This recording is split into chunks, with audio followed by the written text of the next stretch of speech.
Let's take just a minute here as we conclude this third week of the course to draw a kind of a bigger picture over what we've talked about over the first 3 weeks and connect it with some of the things that we talked about in the History of Rock Part 1. I would like to, my interpretation of this, the argument that I would like to make, advances that we can sort of see an arc of rock music that develops between the mid-60s somewhere. It's tough to say exactly where it starts, but by 65 or 66, it's definitely starting to happen. That crosses over psychedelia, over the barrier of the decade between 1969 and 70 there, continues forward to 1974, 1975, and then works its way toward 1979, 1980. That arc of about 15 years, 15 years worth of music, is what we might think of as music that's dominated by the hippie aesthetic. All of this music kind of hangs together around a number of kind of ideas that and values that characterize it. Some music, some parts of it more than others, but almost none of it is outside of it. It's the idea of the music being professional, of the artists being authentic, writing their own songs, playing their own instruments, producing their own records, being in control of their artistic statement and their music in as many possible domains, having a certain amount of virtuosity. Even the sort of more blues players who weren't the sort of technical show-offs would never want to be thought of as amateurs or technically deficient in any kind of way. They thought of themselves as pros. There was a kind of pride that came with it. There was an embracing on all the groups, even those who went for a more sort of straight-ahead rock and roll sound, of high levels of production, of embracing technology, of really kind of pushing the art forward in a certain kind of way.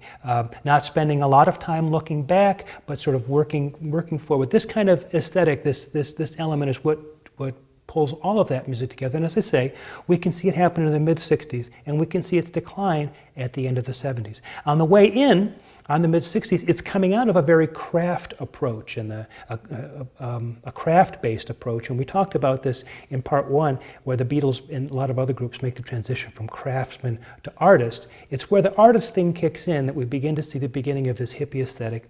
And it continues to get the music continues to get increasingly ambitious and sophisticated and embrace technology in all these kinds of ways, really sort of coming to a culmination at the end of the 70s. So as I said before, we see this sort of stylistic experimentation, combining and juxtaposing different styles at the end of the 60s. We see that developing into different kinds of styles that are sort of separable from each other: country rock, jazz rock, progressive rock, singer-songwriter, all these kinds of things. And then we see that sort of starting to come together in the second half of the decade to consolidate. So you see elements of progressive rock being used in things that are otherwise more sort of blues-based and this kind of thing. And you see a kind of bringing together as the business expands, gets bigger and bigger, and radio has this requirement of trying to have 4- and 5-minute songs. So you see a real sort of arc occur. At the end of that arc, 2 styles come up to really challenge the whole idea of what that arc is about, what stands at its base. And that is disco, which is essentially a dance form, right? A return of a dance craze, which says,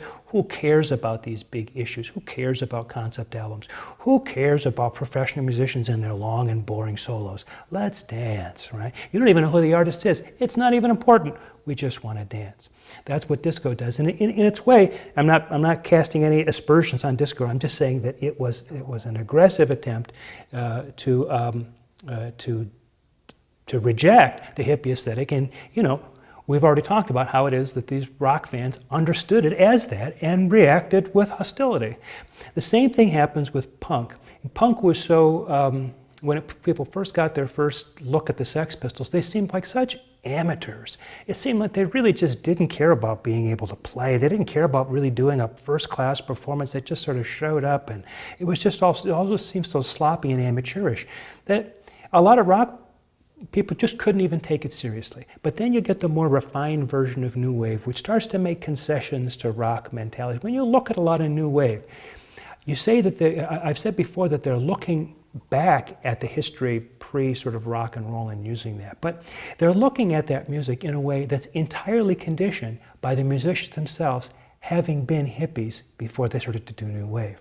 So it isn't really a kind of musicologist objective, perspective on earlier music. It's a perspective on that music that's conditioned by having gone through 70s rock. So in many ways, New Wave cannot escape the hippie aesthetic and the music created by it, despite the fact that that's exactly what it's trying to do. It's like there is no way out, there's only in, and that's where they are, they're inside that world. So we see this arc starting from the mid-60s going across 1970, heading to the end of the decade, and the rejection that occurs there. Well, as it turns out, most of this rejection of the hippie aesthetic really marks the end of an era for this music. Many of the groups that we've talked about, the mainstream rock groups that we've talked about, will continue to have careers into the 80s, and we'll note that next week and the week after that. We'll certainly talk about that. But things really start to change in the 1980s. And rock music really does get down to a sort of 4 or 5 minute song, a normal thing that extended tracks to big concept albums are for the most part kind of out of the picture. But then at the beginning of the 1980s emerges MTV, music television. It changes the business all over again. So next week, we'll talk about MTV and the music of the first half of the 1980s.